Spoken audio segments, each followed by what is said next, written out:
And now the epilogue. I'm going to have the music off so I can actually talk because the music can distract me sometimes. Now, let's start with what do I think of this game? This was a very interesting game. The way they did the object scenes was actually kind of fun.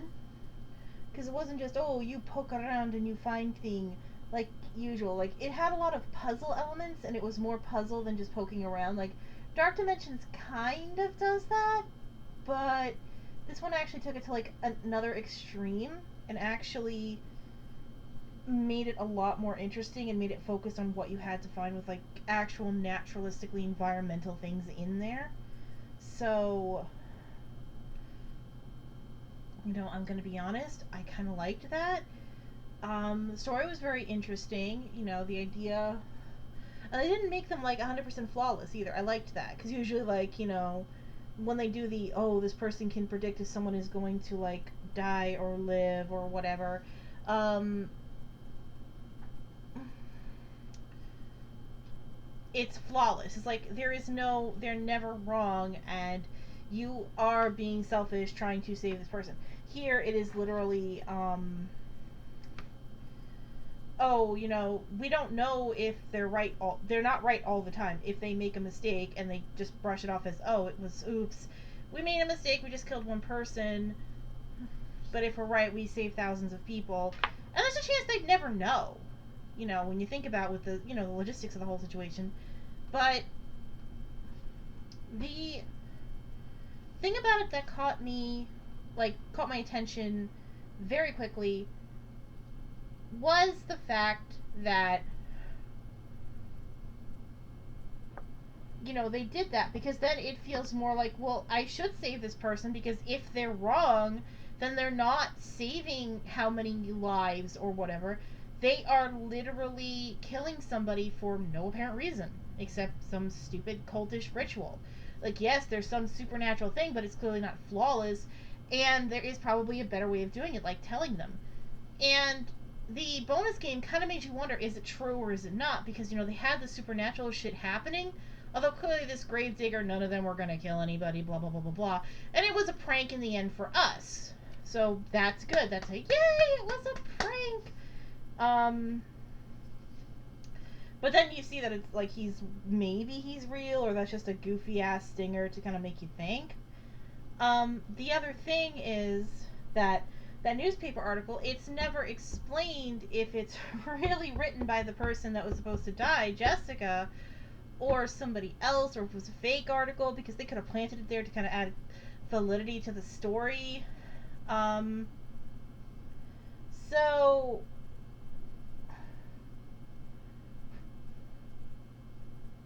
that was a very interesting thing, and I like to think, like, to be honest, that maybe the story was real, but the article was a plant, meaning, the person who became the gravedigger was correct, and that now he's, as a gravedigger, he's probably doing something different. Like, if he tells this person, hey, you may end up killing this many people if you're not careful, maybe that would make things easier. Maybe they'd be like, well, what could I do to do something like that, and maybe judge like the original, like if they don't not like they don't believe him, like, oh come on, you've got to be fucking kidding me, I wouldn't do something like that on purpose or by accident, I'm not that crazy.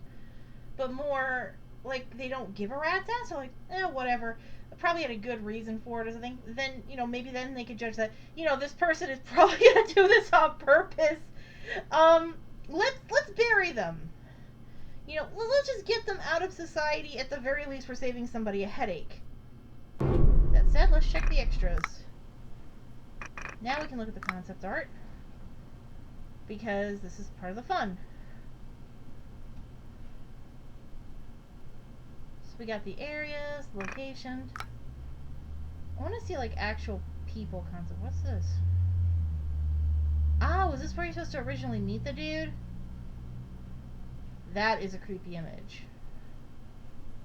There's the puppy!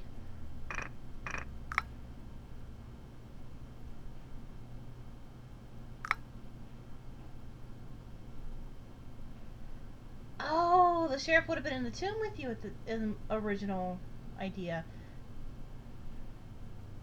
Oh, that is sad they didn't use that one. That would have been interesting. Maybe they can make like a sequel bonfire story to this. Different variants of the gravedigger. Well, it's like a chain, and different people were the gravediggers. So, and the gravedigger we saw at the end of the prank story had a different look to the gravedigger we saw in the main story. So maybe they did have different looks. They're all canon. They're all canon. You can make your own gravedigger Sona now, and you get your own puppy free. Probably the dog's two different appearances thinking about it, because different people being the dog. Like, different pictures of Jenny. Okay, this was in the story. So yeah, the bonus didn't have as much. Yay, you saved me! Sheriff shooting the dog. Yeah, probably a good thing I didn't look at the fucking concept art before the story. Spoilers out the fucking wazoo! Holy shit!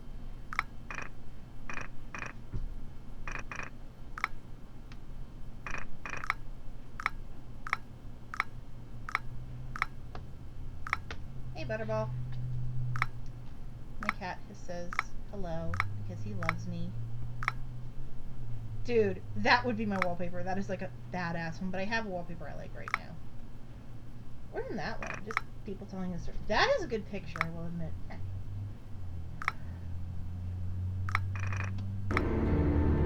You completed the game. Do you want to play again? Okay, so no, it's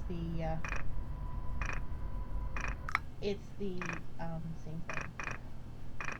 Achievements. I still don't know what. Oh, what item does the gravedigger leave behind? A black flower.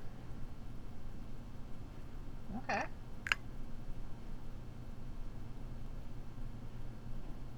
Where did the journalist first find the coffin with the victim of the gravedigger? I think in the gazebo was the first one.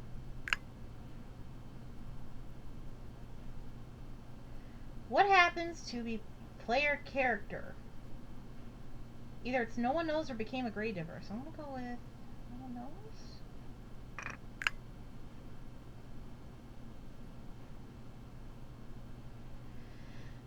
Yay! So these are the achievements. Oh, this is interesting. This is kind of cool.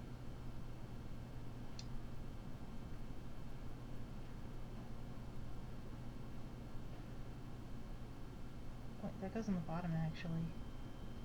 Okay, yes, and it sticks. Good. Good. I like that. I like that very much.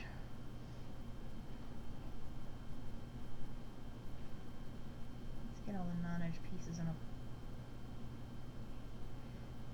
let's get the edge pieces in one pile, except for the one that's obviously already attached. And all the non-edge pieces in another pile. Oh my god. Okay, edge piece. Corner piece. I'm gonna put the corner pieces in right away because it's obvious where they go.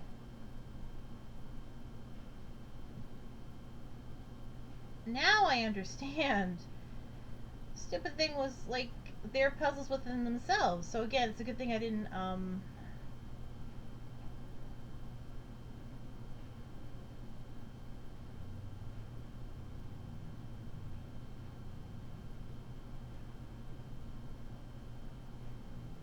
It is a very good thing I didn't, goof around with these too much before playing, because spoilers out the freaking wazoo. Holy shit.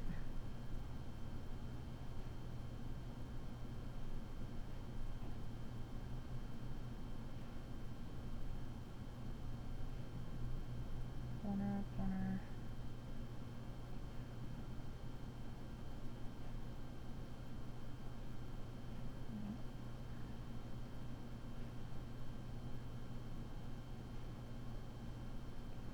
Because now I can actually see what the hell I'm doing. Oh my god.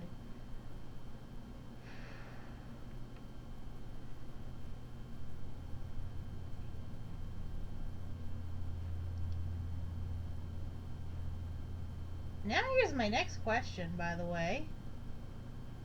if a gravedigger does get it wrong, what do they do?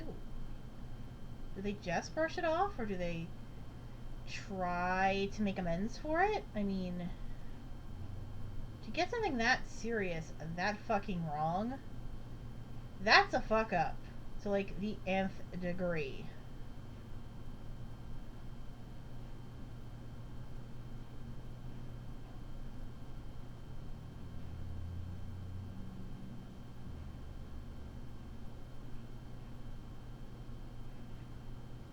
Still, this is really kind of cool. Like, these little extras and stuff.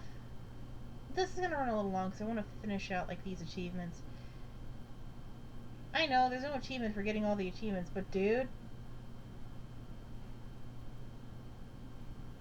Ooh, I actually wonder now. Is this a preview to the next game? Because if it is, I am all for that. Oh, am I all for that? That is actually kind of awesome. I like previews to next games because previews to next games means I get to see what the next game is. And if this is the level of quality we're going to be seeing with Bonfire Tales, then I am looking forward to the rest of the stories.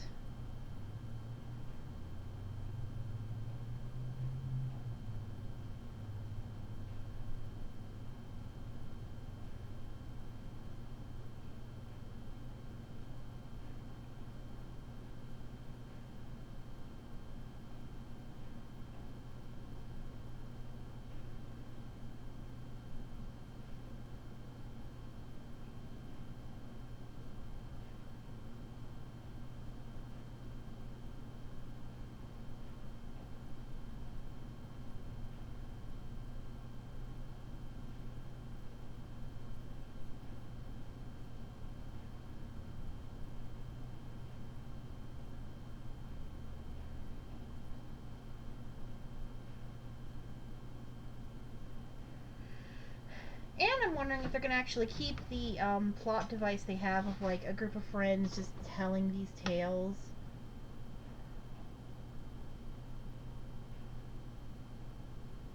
Or if the gravedigger is going to be like the main enemy all the time.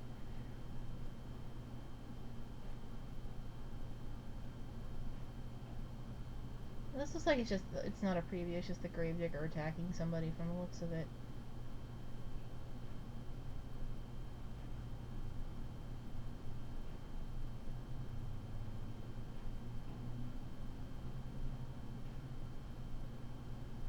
This young lady does not look at...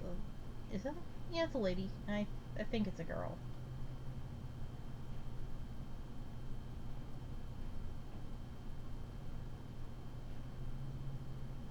Hawaiian doll.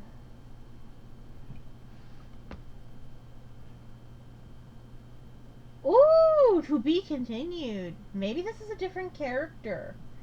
Or maybe there's a variant of the gravediggers running around. So, we've gotten everything. And it's probably a good thing I didn't figure out what those two achievements were until, like, the end of the game. We're not even over time. That's actually incredible. But, yeah. I really like this. And I think this is going to be a very good new Hidden Objects series. I am impressed. Applause, mi amigos. Applause. Because this is, it's nice, it's creepy, but it has like I love the framing device. It's very reminiscent of Are You Afraid of the Dark from Nickelodeon if you're my age and you were a kid and you saw that. In fact, it's kind of like they were probably influenced by that, which I kind of hope they were. Because that can make her some very interesting stories, and it'd be kind of interesting because like each character like has a story they're gonna tell, some not so great, some really great. So until next time, I will catch you guys later. I hope you enjoyed this series, and I'm probably back for Let's Playing for a variety of reasons. So I'll see you later. Bye.